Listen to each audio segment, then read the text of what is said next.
오늘 제가 말씀드릴 제목은 하나님께서 이상하게 생각하시는 것이. 하나님께 이상한 게 있습니까?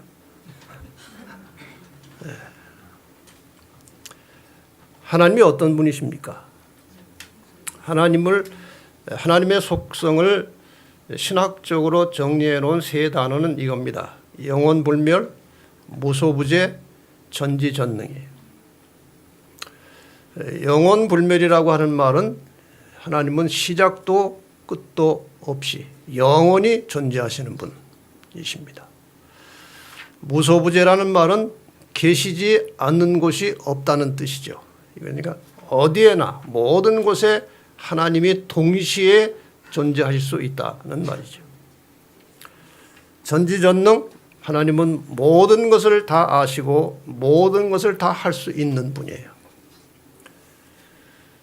이런 분에게 이상한 것이 있다는 말이 좀 이상합니다. 예수님께서 한 번은 나사렛에 가셨습니다. 이미 예수님의 소문은 널리 퍼져 있었고 고향으로 한 번 예수님께서 가셨어요. 긴 이야기. 어제 우리 유 전도사님이 이 이야기를 자세하게 하셨습니다. 근데 사람들이 저렇게 배척을 한 겁니다. 처음에 괜찮게 대우를 하더니 점점 그분의 말씀을 통해서 자기들의 실상이 밝혀지니까 화가 나가지고 예수를 배척하고 돌로 쳐 죽이려고 하는 그런 사건이 벌어졌습니다. 마가복음 6장 6절에 예수님께서 이걸 보시고 저희의 믿지 않음을 이상히 여기셨더라. 여기 이상하다. 이 말은 우리가 말하는 그런 이상하다는 말보다는 아마 안타깝게 생각하셨다. 그 말이겠죠? 안타깝게 생각하셨다. 하나님께서 이상하게 생각하는 것이 또 하나 있습니다. 이건 지금 나사렛의 이 사람들에 대해서 예수님께서 이상히 안타깝게 생각하셨다는 것인데 또 한 가지는 이것입니다. 예수님께서 친히 하신 말씀이에요. 누가복음 11장에 또 마태복음에도 나오죠. 구하라 그러면 너에게 주실 것이요. 찾으라 그러면 찾을 것이요. 문을 두드리라 그러면 너에게 열릴 것이니 구하는 이마다 받을 것이요. 찾는 이가 찾을 것이요. 두드리는 이에게 열릴 것이니라. 그러니까 우리 하나님을 믿고 사는 사람들은 세상에 염려할 것이나 부족한 것이나 두려워할 것이 전혀 없다는 말이에요. 또 마가복음 11장 24절에도 그러므로 내가 너희에게 말하노니 무엇이든지 기도하고 구하는 것은 받은 줄로 믿으라. 그리하면 너희에게 그대로 되리라. 누가 말씀하셨어요? 예수님은 하나님이십니다. 하나님이 말씀하셨어요. 예수님께서 직접 이렇게 말씀하셨음에도 불구하고 대부분의 그리스도인들은 기도를 열심히 많이 하지 않습니다. 이렇게 말씀하셨는데도 기도를 많이 열심히 하지 않아요. 기도 시간이 너무 짧고 너무 형식적이고 그렇게 돼 있어요. 그래서 하나님은 우리가 기도를 많이 하지 않는 것을 이상하게 생각하십니다. 왜들 저럴까? 기도하면 되는데 이상한 겁니다. 다시 말하면 안타까운 겁니다. 그래서 오늘 기도에 대해서 좀 말씀을 좀 드리려고 합니다. 기도에 대해서 집중적으로 기도만 가지고 설교를 한 적이 아마 없는 것 같습니다. 중간중간 기도에 대한 말씀을 드렸지만 이걸 준비하다 보니까 기도에 대해서 설교할 것이 많아요. 그래서 앞으로 종종 기도 설교를 좀 하려고 합니다. 기도가 뭐냐? 자, 기도가 무엇인지를 우리가 설명하기 전에 인간의 상태를 좀 세분해서 한번 알아보려고 합니다. 인간이 범죄하기 전, 그 다음에 범죄한 후, 그 다음에 구원을 받은 다음, 이렇게 세 단계로 나눌 수 있습니다. 범죄 전에 하나님과 사람 사이의 관계는 바로 직접 소통할 수 있었습니다. 대면해서 하나님과 소통할 수 있었습니다. 아담과 하와가 하나님과 대면해서 소통을 했습니다. 범죄한 다음에 하나님과 사람 사이에 죄가 들어와서 소통이 끊어졌습니다. 소통할 수가 없었어요. 하나님은 죄와 같이 할 수 없는 분이기 때문에. 근데 이제 우리가 구원받은 다음에 하나님과 인간 사이에 예수께서 들어오셔서 예수님을 통해서 간접 소통을 하게 됐습니다. 직접 소통은 아니지만 간접적으로 하나님과 소통할 수 있는 길이 뚫린 겁니다. 이해가 되시죠? 네. 자, 이렇게 구원을 받은 후에 이 사람이 하나님과 소통을 하긴 하는데 어떻게 하느냐, 구체적으로 어떻게 하나님과 소통을 하느냐 이거예요. 여기 하나님 계시고 구원받는 성도가 있습니다. 하나님께서 인간들에게 소통하시는 방법은 말씀이에요. 이 말씀으로 우리에게 알려주십니다. 자신에 대해서, 성도가 무엇을 하고 살아가는지에 대해서, 구원에 대해서 우리에게 말씀을 통해서 알려주십니다. 그리고 그전 구약시대는 특별히 많은 경우에 꿈과 계시로 알려주셨습니다. 그 다음에 천연계를 통해서 하나님이 살아계셔서 우리 인간들을 돌보고 계신다는 것을 또 간접적으로 알려주고 계십니다. 우리 성도들도 이제 하나님과 소통을 하는데 이건 쌍방소통이지 하나님 혼자서만 우리에게 하시는 게 아닙니다. 우리는 어떤 방법으로 하나님과 소통을 하는가 하면은 이런 예배와 찬양을 통해서 하나님과 소통하는 거죠. 그 다음에 매우 중요한 것은 하나님께서 주신 말씀에 순종하는 것이 그분과 통하는 겁니다. 이건 아주 굉장히 중요한 지점이에요. 순종하지 않은 사람은 하나님과 불통입니다. 순종해야 됩니다. 그리고 기도를 통해서 하나님과 소통하는 것입니다. 기도. 우리가 가장 자주 그리고 아주 쉽게 하나님과 소통하는 방법은 기도입니다. 기도하는 것입니다. 그래서 몇 가지 이제 비유를 들어서 설명을 하겠습니다. 기도가 무엇인지. 기도라고 하는 것은 무소부재하신, 제가 그 세 가지 하나님의 특성을 설명드린 이유가 다 있습니다. 기도라고 하는 것은 어디든지 존재해 계시는 하나님의 은혜와 능력에 연결되는 것이다. 이게 기도예요. 비유를 하나 드리겠습니다. 여기 전기를 연결시켜주는 콘센트라는 것이 있습니다. 저기 전기가 어디까지 들어와 있습니까? 저 콘센트가 부착된 벽에까지 전기는 들어와 있어요. 그렇지 않습니까? 그러니까 이 전기가 벽면에 부착된 이 콘센트까지 들어와 있는데 전등이 켜지려면 여기에 연결이 돼야 켜지는 겁니다. 하나님의 은혜, 하나님의 능력은 편만하십니다. 다 여기까지 와 있어요. 다 이 전체가 하나님의 은혜와 능력 가운데 있는 것입니다. 기도라는 것은 그 전력에다가 이 콘센트를 꼽는 것처럼 기도를 통해서 우리가 하나님의 은혜와 능력에 연결되는 것입니다. 이게 기도예요. 하나님은 저기 계신데 하나님의 능력과 은혜는 저기 하늘에 계신데 우리가 기도하니까 내려오는 게 아니에요. 이미 다 와 있어요. 이걸 가지고 이제 스위치를 켜는 것과 같은 원리입니다. 이것이 기도예요.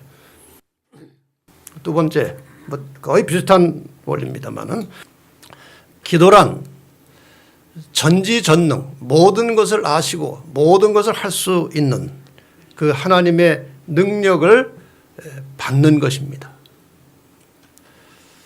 여기 식물이 있습니다.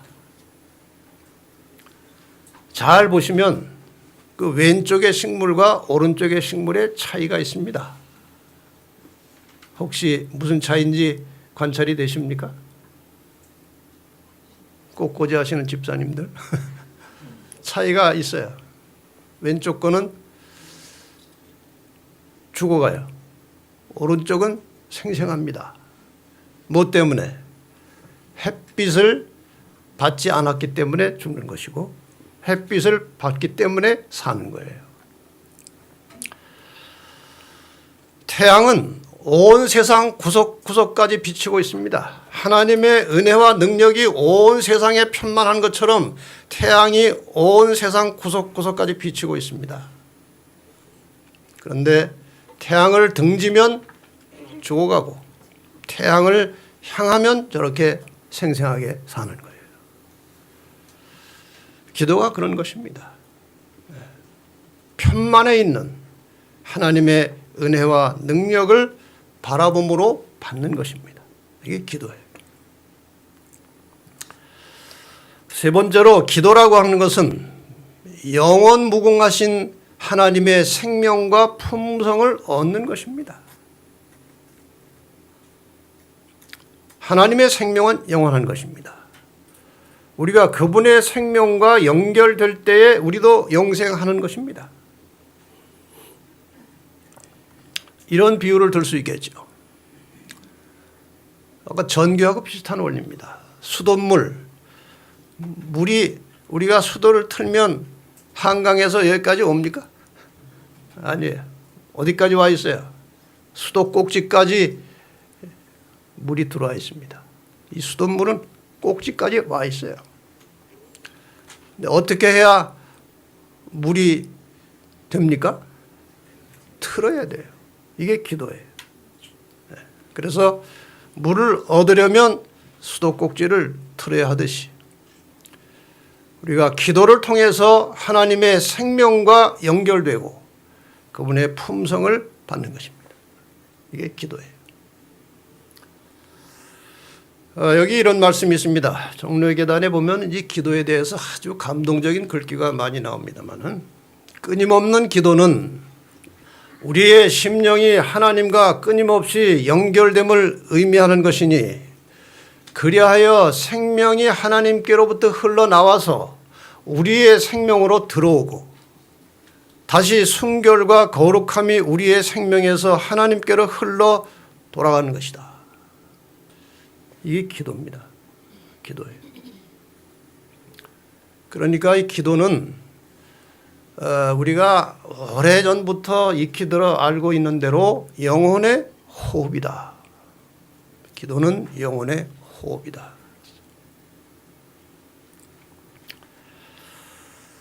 자, 기도를 하지 않는 것은 건강에 필요한 태양빛을 피해서 저렇게 무장하는 것과 같습니다. 저게 기도 안 하는 거예요. 뭐 요즘에는 뭐 태양의 자외선이 해로워서 저렇게 하긴 하지만 정상적인 상태에서 태양이 우리에게 유익을 주는 매우 중요한 요소임에도 불구하고 저렇게 가리면 안 되죠. 기도하지 않는 것입니다. 저게 하나님의 은혜를 막는 거예요. 또 다른 비유로 하자면 기도하지 않는 것은 신선한 공기 속에서 코를 막고 숨을 쉬지 않는 것과 같다. 한심한 모습 아닙니까? 신선한 공기 속에 들어가서 코 막고 있는 게 얼마나 우스꽝스럽습니까? 기도하지 않는 게 이런 모습이에요. 그러니까 하나님이 이상하다는 거예요. 이 신선한 공기 속에서 심호흡을 하고 몸을 다시 한번 이렇게 이 순환을 시켜주고 해야 되는데 코를 막고 있으니 하나님 보시기에 이상하다, 왜 저럴까? 기도하지 않는 게 그런 거예요. 기도하지 않는 게. 자, 이제 기도를 이제 하려고 하고 이제 하는데, 기도는 어떤 상태에서 기도를 하느냐, 이게 중요해요. 많은 사람들이 기도를 하는데 아주 막연한 것 같고 자신감이 없고 응답이 되다 말다 하는 것 같기도 하고, 그래서 아주 이 기도가 참 사실 쉬운 것 같으면서도 어려운 거예요. 기도가. 그래서 제가 이제 처음에는 응답받는 기도를 위한 준비, 그렇게 제목을 썼다가 그것보다는 소통되는 기도예요. 소통되는 기도. 이게 기도가 제대로 되면 그냥 저절로 돼야 그게 정상입니다. 하나님의 약속은 절대 불변이에요. 그래서 하나님의 약속을 의지해서 기도하면 돼야 합니다. 나타나야 합니다. 그런데 응답을 못 받는 것은 소통할 준비가 안 된 상태로 기도하기 때문에 응답이 안 오는 거예요. 그래서 응답에다 초점을 맞추는 것이 아니고 어떤 상태로 기도해야 하나님과 이게 통하느냐 이거예요. 첫째, 소통되는 기도의 비결은 간절한 마음에서 출발합니다. 아주 갈급한 심령이 있어야 돼요. 이 구하라 찾으라 두드리라고 하는 이 말씀은 여기 마태복음 7장에 나오는 말씀인데, 누가복음 11장에 나오는 말씀은 밤중에 옆에 그 친구 집에 가가지고 늦게 집에 온 자기 친구에게 떡을 좀 먹여야 되는데, 그거 구하러 나가서 그냥 끝까지 대문 두들겨서 그 떡 빌려가는 이야기 다음에 나오는 이야기예요. 그러니까 이 친구가 떡을 빌리려고 얼마나 갈급한 심령으로 나왔겠습니까? 밤중에 어디 떡 빌리기도 쉽지 않고, 그런 갈급한 마음을 가지고 기도해야 된다는 거예요. 내가 한 영혼을 위해서 기도할 경우에 그냥 하나님, 제 남편 좀 구원 좀 해주세요, 이렇게 할 것이 아니고 정말 남편을 사랑하고 그 영혼을 구원하고자 하는 아주 간절하고 갈급한 심령을 가지고 기도하는 거예요. 그 기도가 능력이 있다는 것입니다. 이사야 44장 3절에 보면은 내가 가란 자에게, 아주 목이 심히 마른 자에게 물을 주며 마른 땅에 시내가 흐르게 한다. 이게 하나님의 마음이라는 것입니다. 갈급한 자에게 물을 주는 거예요. 아주 목말라서, 애타게 목이 말라서 갈급한 자에게 물을 주면 그 물이 얼마나 시원하고 얼마나 통쾌하겠습니까? 갈급함이 있어야 되는 거예요. 예수님께서도 마태복음 5장 3절에 심령이 가난한 자는 복이 있다, 그렇게 말씀하셨어요. 이런 가난하고 갈급한 심령으로 기도할 때 하나님과 통하는 거예요. 여러분이나 저나 앞으로 기도할 때 정말 아주 간절하고 절실하고 갈급한 심령으로 기도하게 되시기를 바랍니다. 이것이 소통되는 기도의 출발이에요. 그 다음에 두 번째는 정결한 심령. 이게 아주 또 중요한 것이죠. 왜냐하면 하나님은 죄와 통할 수 없어요. 하나님과 우리 사이가 죄로 막혀 있으면 소통이 안 되는 것입니다. 절대 소통 불가한 겁니다. 그래서 예수님께서 마태복음 5장에 이런 구체적인 말씀을 하셨어요. 예물을 제단에 드리다가 거기서 내 형제에게 원망 들을 만한 일이 있는 줄 생각나거든 예물을 제단 앞에 두고 먼저 가서 형제와 화목하고 그 후에 와서 예물을 드리라. 이 속에 아주 깊은 의미가 들어있죠. 그러니까 다른 사람과 이렇게 불화한 관계를 가지고 있는 사람은 하나님과 화목된 상태에서 소통할 수 없다는 것입니다. 그래서 제가 여러분들에게 자주 말씀드리는 것이 사람과 화목한 상태로 살아야 된다는 거예요. 그러니까 혹시 인간으로서 인간적인 감정과 자기의 성향 때문에 불화한 일이 생겼다 할지라도 그것을 오래 품지 말고 즉시로 해결하고 항상 평상시에 모든 사람과 화목된 관계로 살 때 하나님과 소통되는 기도가 가능하다는 거예요. 여기 그 말씀을 하고 계시는 거예요. 야고보 4장 8절에도 하나님을 가까이 하라. 그리하면 너희를 가까이 하시리라. 죄인들아 손을 깨끗이 하라. 두 마음을 품은 자들아 마음을 성결케 하라. 하나님과 가까이 교제하고 하나님과 소통하고 기도하려면 이 손을 깨끗이 하라고 하는 것은 행실을 깨끗이 하라는 거예요. 행실. 행실만 깨끗할 것이 아니고 이 속 마음의 동기까지 깨끗하게 하라는 겁니다. 인간으로서 그냥 이론적으로 보면은 참 어려운 일입니다. 그러나 이 모든 일을 가능하도록 예수님께서 다 해결해 주셨어요. 죄 용서받을 수 있는 길을 다 마련해 주시고 또 성령께서 우리의 마음에 어떤 부담이나 형제와 불안한 감이 있을 때 성령께서 깨우침을 주셔서 나를 낮추시고 겸손하게 하셔서 먼저 화해의 손을 내밀게 하시는 분은 다 성령이 하시는 겁니다. 그래서 인간적으로는 이것이 어렵게 보이지만 우리가 마음을 먹고 하나님께 매달리면 얼마든지 이런 상태로 만들 수 있기 때문에 이렇게 하라고 하시는 거예요. 불가능한 일을 하나님께서 요청하시는 게 아니에요. 너희 마음을 성결케 하라고 할 때는 성결하게 할 수 있기 때문에 요청하시는 거예요. 형제와 화목하라고 하는 것은 화목할 수 있기 때문에 그렇게 하라는 거예요. 하나님께서 다 준비해 놓으셨기 때문에요. 시편에서는 이렇게 말합니다. 66편 18절에 내가 내 마음에 죄악을 품으면 주께서 듣지 아니하시리라 그랬어요. 죄를 품고 하는 기도는 하나님께 올라갈 수가 없는 거예요. 늘 이렇게 깨끗하게 하고 사는 것이 하나님과 소통이 잘 되고 응답받는 기도를 드릴 수 있는 비결입니다. 세 번째로 이 소통하는 기도의 비결은 마음만 정결한 것이 아니고 생활이 경건하라는 겁니다. 생활 자체가. 야고보 5장 16절에 보면은 의인의 간구는 역사하는 힘이 많으니라.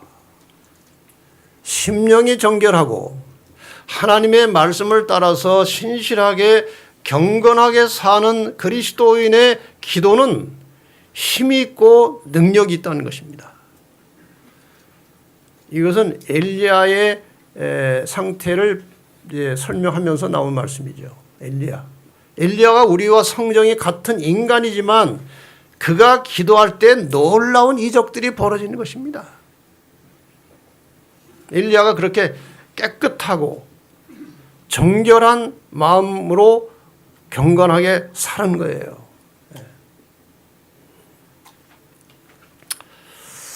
여기 베드로전서 3장 10절로 12절에도 이런 말씀이 나옵니다.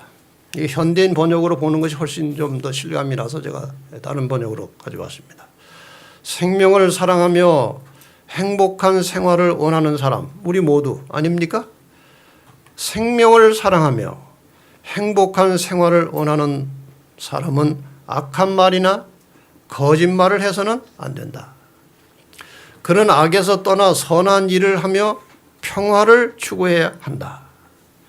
주님은 의로운 사람에게 눈을 돌리시고 그들의 기도에 귀를 기울이시지만 의로운 사람의 기도에 귀를 기울이신다 그랬어요. 악을 행하는 자들은 대적하신다. 자, 지금 세 번째까지 이제 소통하는 기도의 조건을 말씀드렸는데 첫째는 뭐였죠? 갈급한 간절한 심령, 내가 지금 뭔가 기도를 할 때에 아주 간절하고 갈급한 심령이 있어야 된다는 거예요. 그 다음에 두 번째는요, 이 마음을 깨끗하게 청소를 해야 되는 거예요. 정결하게 마음을 깨끗하게 하고, 그 다음에 세 번째는 삶이, 행실이 경건해야 된다는 것입니다. 그 다음에 이제 네 번째는 기도를 그렇게 한 다음에는 확고한 믿음을 가지라는 것이죠. 믿음. 요한복음 14장 13절에 너희가 내 이름으로 무엇을 구하든지 내가 시행하리니 이는 아버지로 하여금 아들을 인하여 영광을 얻으시게 하려 합니다. 너희 기도 내가 책임지고 들어주겠다. 왜? 아들을 인해서 아버지가 영광을 얻으시도록 하겠다. 이렇게 말씀하셨어요. 마가복음 11장 24절 한번 같이 읽어볼까요? 시작. 그러므로 내가 너희에게 말하노니 무엇이든지 기도하고 구하는 것은 받은 줄로 믿으라. 그리하면 너희에게 그대로 되리라. 우리가 그런 설교를 많이 들었습니다. 기도한 다음에 내가 뭘 요청했는데 꼭 받은 것만 응답인가? 꼭 내가 기도한 대로 받아야만 응답입니까? 하나님께서 우리 기도를 응답하시는 방법은 다양한 겁니다. 뭐 우리가 흔히 다 들어서 알죠. 즉시로 응답받는 것도 있습니다. 가장 신속하게 즉석에서 응답받는 기도는 죄 용서를 구하는 기도입니다. 그거는 지체할 필요가 없어요. 그냥 그 자리에서 깨끗하게 용서하십니다. 어떤 기도는 또 지금 당장 주면 그것이 오히려 시험거리가 될 수 있기 때문에 나는 필요하지만 하나님께서 모든 것을 아시고 볼 때는 지금 당장 그것을 주면은 인간적으로는 좋을지 모르지만 나중에 그것이 시험거리가 될 것은 하나님께서 보류하십니다. 또 어떤 것은 그 기도를 들어주면 안 되는 것도 있어요. 그 사람의 형편과 상황에 따라서 그 기도를 들어주면 안 되는 건 하나님께서 안 들어주는 것으로 응답하시는 거예요. 그러니까 응답 안 되는 기도는 없는 거예요. 이렇게 하나님께서 우리에게 약속하셨기 때문에 기도하고 구하는 것은 어떤 방법으로든지 받았다고 믿으시면 돼요. 받았다고. 여기 한 말씀을 좀 봅시다. 긴 얘기지만 이것도 역시 마지막 사건들에 나오는 얘기예요. 응답은 갑작스럽게 압도적인 힘으로 이르러 올 수도 또는 여러 날 여러 주일 지체될 수도 있다. 뭐 즉시 받을 수도 있고 지체될 수도 있어요. 제가 한번 미국에서 한국으로 오는데 정말 절박한 경험을 했어요. 그래서 무슨 사건인가 하면은 이 컴퓨터에 이상이 생겨가지고 공항에 이 비행기들이 다 연착이 되든지 못 뜨는 거예요. 근데 저는 그 다음날 한국에 들어가야 돼요. 왜냐하면은 오전인가 들어가서 오후에 그때 제가 지휘에 있을 때인데 지회장님과 그 개성공단에 설치되어 있는 남북협력 그 사무실에 가서 북한의 한 병원의 책임자가 그 회의를 하게 돼 있었어요. 안 가면 안 되는 거예요. 그런데 비행기가 뜰 수가 없는 거예요. 참 난감한 것입니다. 그날 갈 수가 없어요. 그 당시 상황으로는. 그래서 제가 얼마나 갈급한 마음이겠어요. 안 가면 큰일 나니까. 그래서 아주 간절한 심령으로 매달려서 기도했습니다. 하나님, 제가 가야 됩니다. 제 사정을 하나님께서 아시지 않습니까? 좀 가야 됩니다. 길을 열어주십시오. 그래가지고 이제 그 항공사 카운터에 가가지고 집요하게 이제 요청을 한 것입니다. 내 사정을 얘기하고. 여기서는 안 된대. 저쪽에 다른 데 카운터에 가서 다시 한번 의논해보래요. 그래가지고 하는데 뭐 다 치고 놀고 하는데 답이 안 나와요. 저는 계속 하나님 돼야 됩니다. 가야 됩니다. 이제 기도를 하는데 이 사람이 탁 치더니 갑자기 탁 치더니 열렸다는 거예요. 열렸는데 먼저 비행기보다 훨씬 좋은 비행기로 더 좋은 시간에 열린 거예요. 아주 극적인 경험이에요. 그 당시 상황으로는 일어날 수 없는 일이에요. 근데 하나님께서 갈급한 심령으로 뭐 제가 개인 이익을 위한 것도 아니고 매우 중요한 공적인 일을 위해서 제가 지금 갈급하니까 하나님께서 딱 길을 열어주시더라고요. 네. 여러 날 지체될 수도 있어요. 또 갑자기 답을 얻을 수도 있는데 저는 그때 즉석에서 갑자기 답을 얻은 것입니다. 그러나 하나님께서 언제 어떻게 우리의 기도에 응답하여야 하실지를 하나님이 아십니다. 우리 자신을 거룩한 통로와 연결되도록 하는 것이 사업에서 우리가 할 일이다. 그러니까 우리가 기도할 때에 이 하나님의 거룩한 사업과 관련돼서 간절히 기도하라는 거예요. 그냥 개인의 어떤 목적을 위해서 하지 말고 하나님께서는 사업에서 당신의 맡은 역할을 책임지신다. 약속하신 그분은 성실하시다. 우리에게 있는 크고 중요한 문제는 한 마음과 한 정신으로 모든 시기심과 저기를 버리고 겸손한 탄원자로서 지켜보며 기다리는 것이다.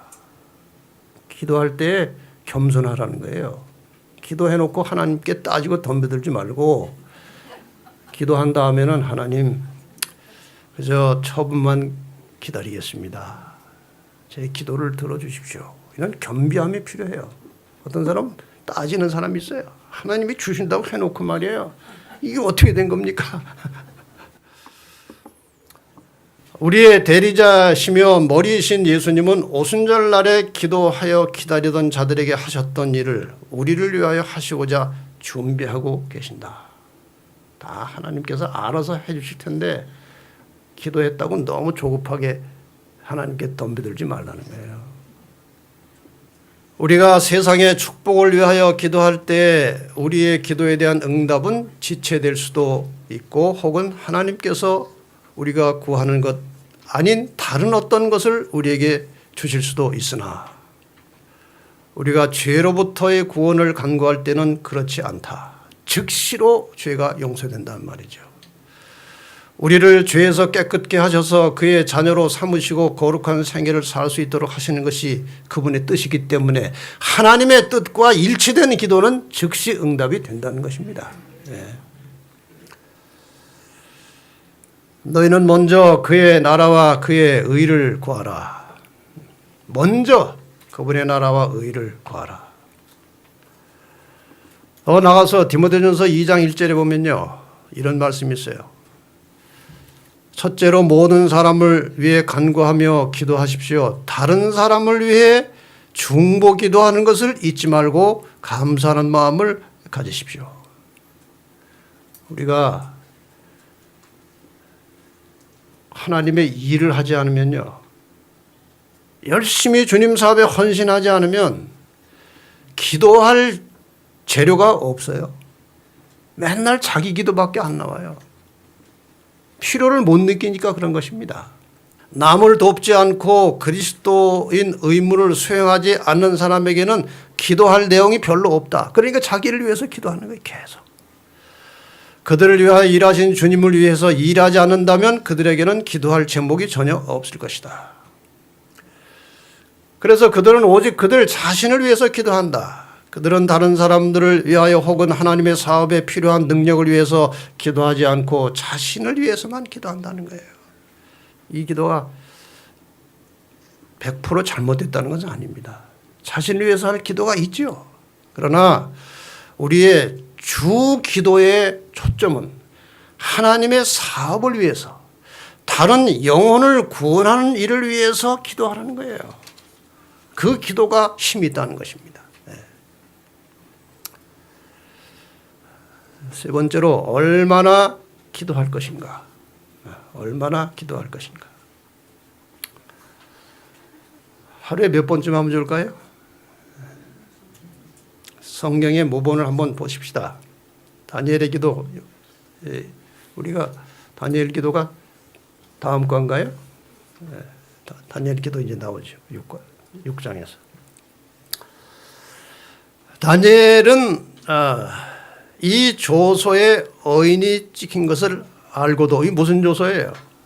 다른 사람이나 다른 신에게 기도하면 사자굴에 집어넣어서 죽인다는 그 문서에 도장이 찍힌 것을 알고도 전에 행하던 대로 하루에 3번씩 무릎을 꿇고 기도했다. 하루에 몇 번이요? 3번. 다윗의 글 중에도 이런 말씀이 나옵니다. 시편 143편에 보면 여호와여 내 기도를 들으시며 내 간구에 귀를 기울이시고 주의 진실과 의로 내게 응답하소서. 다윗 기도 참 많이 했어요. 다윗의 시편은 거의 뭡니까? 기도하는 거예요. 하나님께 자기 속을 털어내놓고 기도하는 게 그게 다 시편이에요. 55편 17절에는 저녁과 아침과 정오에 내가 근심하여 탄식하리니 여호와께서 내 소리를 내 기도를 들으시리로다.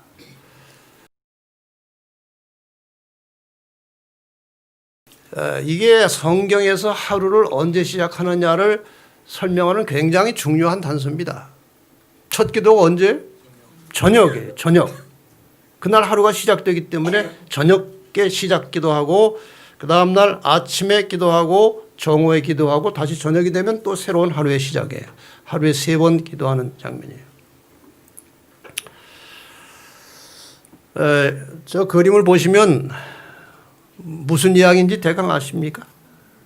사도행전에 나오는 이야기입니다. 사도행전 10장에 이 이방인 전도에 아직 문이 열리지 않았을 때 고넬료라고 하는 아주 신실한 백부장이 하나님을 믿을 만한 마음의 준비가 갖춰진 것을 보시고 하나님께서 베드로를 그곳에 이제 보내셔서 복음을 전하게 하려고 하셨습니다. 어떤 방법으로 이것을 가르쳐 주셨는가 하면은 베드로가 기도하려고 지붕에 올라가니 시간은 제 6시더라. 그 사실 전혀 몰랐습니다. 그냥 기도하려고 올라갔는데 이게 이제 늘 습관대로 기도하는 것입니다. 언제 몇 시에? 6시에. 이 제 6시가 12시 정오입니다. 정오에 기도를 드리는 겁니다. 그러니까 이 베드로와 사도들도 하루에 몇 번 기도하는 습관이에요. 3번 기도하는 습관이 있었습니다. 그리고 우리가 이 기도를 이렇게 정기적으로 하면 그냥 뭐 제가 지금 얼핏 들어온 생각입니다만은 우리가 정해진 시간에 규칙적으로 기도하면 아마 하나님께서 우리의 기도 시간을 아시기 때문에 필요한 일이 있을 때 그 시간에 하나님께서 성령을 통해서 뭔가 가르쳐 주시고 말씀하시고 인도하시지 않나 그런 생각이 들어요. 지금 이 베드로도 이방인에게 전도하러 가야 될 일을 하나님께서 지시하려고 하는데 그냥 아무 때나 한 것이 아니고 기도하는 시간에 하나님께서 그에게 이런 상징을 주신 것입니다. 온갖 먹지 못할 부정한 짐승 보따리가 내려오는데 하나님께서 너 그거 먹어라. 제가 이거 어떻게 먹습니까? 저 이건 먹은 적이 없습니다. 이게 바로 이방인에게 전도하라는 하나님의 지시였죠.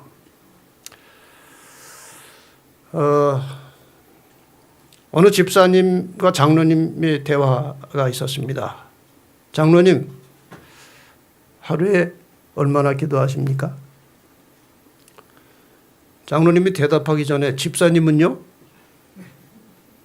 저는 하루 종일 기도하면서 삽니다.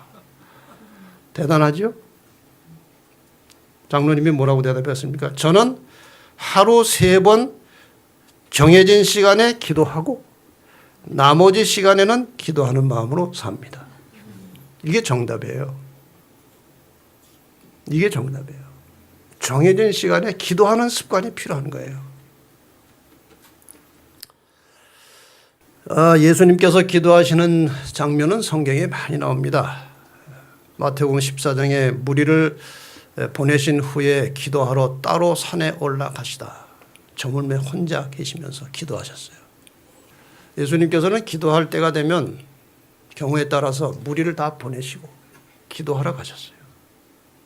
예수는 물러가사 누가복음 5장 16절에 한적한 곳에서 기도하시니라. 기도하시니라. 누가복음 6장 12절에 이때 예수께서 기도하시러 산으로 가사 밤이 맞도록 하나님께 기도하시고, 이건 철야기도 아닙니까? 철야기도. 여러분, 예수님이 꼭 우리에게 모본을 보이시려고 한 것이 아니고 그분이 한 인간으로서 그만큼 기도가 필요했기 때문에 기도하신 거예요. 그러나 그분은 하나님의 아들이라고 하는 분명한 신분이 또 있었어요, 따로. 그 모르시는 바가 아닙니다. 그럼에도 불구하고 한 인성을 쓰신 인간으로서 이렇게 열심히 기도하심으로 모든 마귀의 시험을 극복하시고 승리하신 거예요. 그렇다면 우리는 어떤 의미에서 예수님보다 기도를 더 해야 됩니다. 여러분이나 저나 기도가 너무 부족하지 않을까요? 기도가 많이 부족해요. 다른 일에는 시간을 많이 쓰는데 기도하려고 무릎만 꿇으면 뭐가 그렇게 급한 일들이 생각이 나는지 오래 못 앉아 있는 거예요. 또 어떨 때는 너무 피곤하게 일하다가 저녁에 기도하려고 무릎을 꿇었는데 기도하다가 잠이 들어버리는 거예요.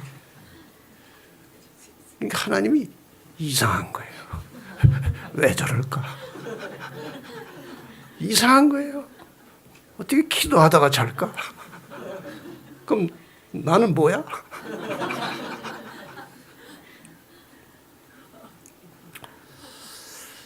우리 기도에 대해서 좀 새 마음을 가져야 됩니다.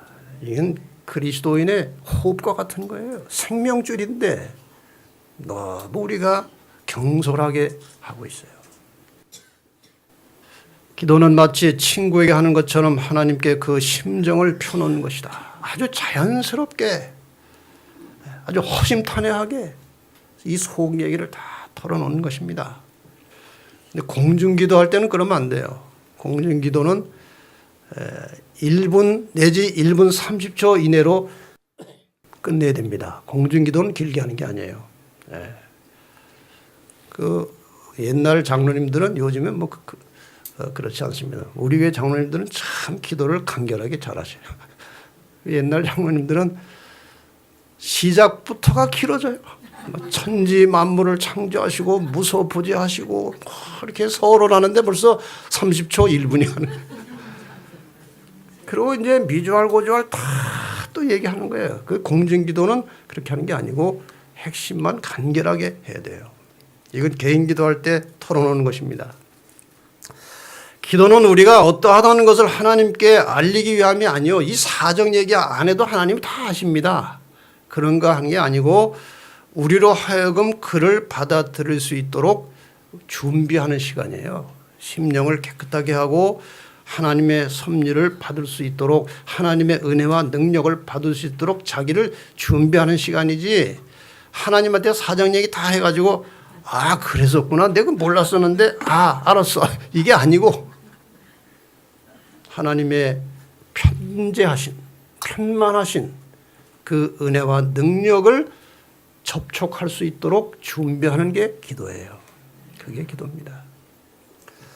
기도는 하나님을 우리에게로 내려오시게 함이 아니요 우리로 하여금 그에게로 올라가게 하는 것이다. 이것을 다른 말로 하면은 하나님께서 여기까지 와 계신데 이걸 그냥 끌어내려서 하나님을 만나는 게 아니고 내가 그 하나님을 바로 접촉할 수 있도록 하는 시간이 기도라는 것입니다. 어린아이처럼 단순하고 순수한 마음으로 기도하라고 했습니다. 아주 단순한 마음으로 기도할 때 하나님께서 기적을 일으키십니다. 옛날에 그 중국에 한참 기독교가 개방이 되고 전도를 시작했을 때 기적이 많이 일어났습니다. 제가 그때 이제 지에 있으면서 가끔 중국에 가보면요. 기적 같은 얘기가 한두 가지가 아니에요. 왜? 때묻지 않은 마음으로 그냥 단순하게 하나님께 매달리는 거예요, 이 사람들이. 거기 가면은 그 옛날이지만 아주 목회를 잘하는 성공적인 목사님이 계셨어요. 그분이 교회를 하나 개척해가지고 일을 해서 교회가 한 80개 정도 이제 분교를 했어요. 전체 교인들이 한 10,000명 가까이 돼요. 그분하고 대화하면서 어떻게 하나님 믿었느냐 물어봤더니 자기 청년 때 아버지가 암에 걸렸대요. 이 간에 이제 해서 이제 통증이 얼마나 심한지 아버지가 너무 힘들어 하시더래요. 그래가지고 이 효자라도 저 아버지를 어떻게 좀 낫게 할 수 없을까. 그래가지고 하나님도 안 믿던 시절인데 하늘을 쳐다보고 하나님 계시면 뭘 보여주세요. 네, 그럼 믿겠습니다. 저희 아버지가 저렇게 통증으로 고생하시는데 그 통증이 나한테 오게 해주시고 아버지는 안 아프게 해주세요. 이 기도를 한 거예요. 근데 이 통증이 갑자기 자기한테 온 거예요. 아버지는 안 아파진 거예요. 이게 얼마나 단순한 믿음으로 했으면 하나님께서 그냥 들어주셨습니까? 어린아이처럼 단순하게 매달리니까 하나님께서 기적을 주시는 거예요. 오늘도 마찬가지입니다. 우리의 기도가, 우리의 마음이 단순할수록 하나님께서 응답하실 것입니다. 기도하기 전에 하나님의 말씀과 충분한 접촉이 있어야 합니다. 여러분 바로 기도하지 마시고 이 성경과 증언의 말씀을 많이 읽으시면요. 하나님의 임재를 실감하게 되고 기도할 내용이 생각나고 간절한 마음이 들어와요. 그래서 항상 하나님의 말씀으로 먼저 마음을 준비해서 기도하는 것이 정상입니다. 그리고 기도를 드리고 나면은 응답이 되었다고 믿으라는 거예요. 그리고 응답의 방법이나 시기는 하나님께 맡기는 거예요. 너희가 얻지 못하면 구하지 아니하며 구하여도 받지 못하면 잘못 구한 것이니까 일단 하나님께 맡기라는 거예요. 기도를 한 후에는 성령의 음성을 들을 수 있도록 잠잠히 기다리는 시간이 필요하다. 이게 잘 안 됩니다. 저도 이것이 잘 안 돼가지고 이제 요즘에는 기도 끝난 다음에 가만히 이제 있어요. 하나님께서 뭐라고 저에게 말씀하시는지, 무슨 마음이 들어오는지. 기도를 지금 우리가 드리는 기도가 되게 어떤가 하면요. 하나님께 그냥 다 얘기를 해요. 이 얘기 저 얘기 하고 난 다음에 예수님의 이름으로 기도합니다 하고 딱 일어나 가요. 하나님 뭘 얘기를 하시려고 그러는데 가버렸어요. 그 앞으로 우리 기도를 드리고 난 다음에 조용하게 묵상하고 성령의 음성을 느낄 수 있도록 잠잠히 기다림이 필요한 거예요. 사람이 여호와의 구원을 바라고 잠잠히 기다림이 좋도다. 로마서 8장 32절에 자기 아들을 아끼지 아니하시고 우리 모든 사람을 위하여 내어주신 이가 어찌 그 아들과 함께 모든 것을 우리에게 은사로 주지 아니하시겠느냐. 아들까지 주셨는데 무언들 못 주시겠느냐 이거예요. 아들도 주셨는데 하나님께서는 그분의 자녀들이 모두 행복하고 건강하게 즐겁고 기쁜 마음으로 살기를 원하십니다. 부모가 자식이 그렇게 살기를 원하듯이 그렇게 원하십니다. 그리고 자녀들에게 필요한 모든 것을 공급해 주실 수 있고 또 그렇게 하시기를 원하십니다. 우리 아버지께서는 우리에게 최선의 좋은 것을 주시려고 하십니다. 우리에게 꼭 필요한 것을 얻지 못하는 것은 기도하지 않기 때문이고 기도를 해도 얻지 못하는 것은 정욕으로 쓰려고 잘못 구했기 때문입니다. 우리에게 꼭 필요한 모든 것을 주시려고 준비하고 계신 우리의 아버지를 믿으시고 갈급하고 간절한 심령으로 이전보다 더 열심히 많이 기도하십시다. 그리고 기도하고 구한 것은 받은 것으로 믿고 혹시 응답이 지체될지라도 그것은 아버지께서 알아서 하실 일이라고 생각하고 늘 기쁘고 즐거운 마음으로 사시기를 바랍니다. 그리고 늘 죄를 씻어 마음을 정결하게 하고 그런 심령으로 기도한다면 우리의 모든 인생은 하나님의 섭리로 인도함을 받을 것이고 마침내 하늘에 도착하게 될 것입니다. 이러한 기도의 삶을 통해서 여러분과 저의 인생이 하나님 앞에 드려지는 귀한 신앙과 인생이 되시기를 바랍니다.